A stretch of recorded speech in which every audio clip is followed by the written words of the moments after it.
Bonjour, aujourd'hui je vais vous parler du sommeil. Et en toile de fond, j'ai pris le koala. Le koala, c'est un animal qui dort 22 heures sur 24. Il dort beaucoup. Le sommeil, c'est essentiel pour notre santé. C'est une fonction vitale pour notre organisme. D'ailleurs, on pourrait se poser la question, pourquoi est-ce que nous dormons? Ça sert à récupérer de la fatigue de notre journée, aussi bien au niveau de notre cerveau qu'au niveau de notre corps. Ensuite, ça assure une meilleure mémorisation et l'apprentissage de nouvelles tâches, à favoriser aussi les défenses immunitaires, à réparer notre peau. De plus, le sommeil favorise la sécrétion d'une hormone de croissance. C'est très important, surtout pour les enfants. Petite question. Savez-vous combien de temps prend notre sommeil? Notre sommeil prend un tiers de notre vie. À titre d'exemple, une personne de 50 ans, aujourd'hui, aura dormi plus de 16 années. Bon, évidemment, je ne compte pas les siestes. Mais avec 3 ans de rêve et cauchemar, c'est beaucoup. Mais comment cela fonctionne exactement? Savez-vous que nous possédons une horloge biologique interne? Et ce n'est pas nous qui choisissons notre heure de sommeil. C'est notre horloge qui se comporte comme un véritable chef d'orchestre. Alors, autant collaborer avec elle.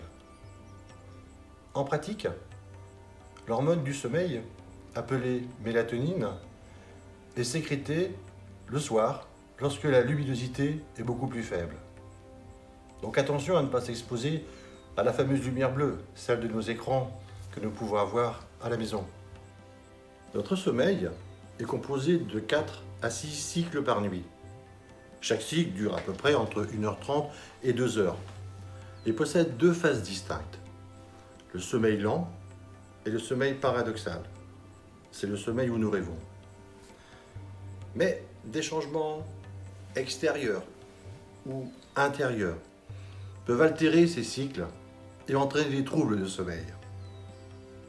Une autre question, comment améliorer les troubles du sommeil? L'hypnose est surtout utilisée pour des insomnies. Vous dormez mal, vous vous réveillez la nuit, vous êtes fatigué avec des troubles de la concentration, troubles de l'humeur, perte de vigilance. D'abord, il faut bien comprendre la cause initiale de ces troubles afin de trouver des solutions. Ensuite, on met le patient dans un état de relaxation profonde, permettant de relâcher les tensions qui ont été générées par cette cause, voire une détente qui puisse déclencher le sommeil.